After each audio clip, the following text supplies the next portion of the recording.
Hey, it's your whole healing homie. And I recently attended a conference I was invited to as a speaker.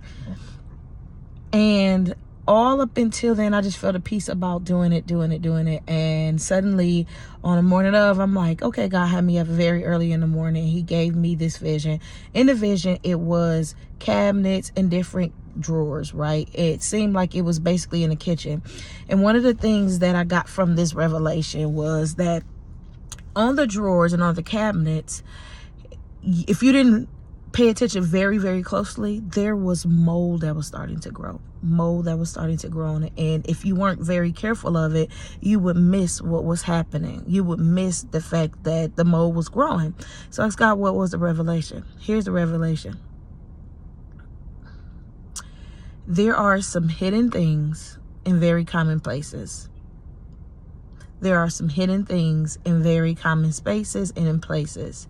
And if you are not careful to address those hidden things, what will happen is that is not addressed will eventually become extremely toxic, right? Toxic to the point where it could result in not just a natural death, but a spiritual death, and a mental death, okay?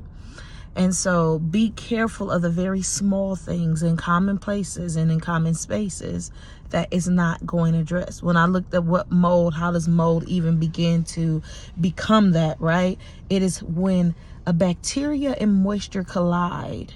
And often it is not enough proper ventilation in order for the mold or the bacteria not to grow and spread and become mold. So there's not proper ventilation, is not uncovered enough oxygen isn't breathing on it so that it doesn't become toxic, it doesn't spread. And so I don't know what it is that you may have in hidden spaces and in common places, but please be mindful what is not addressed.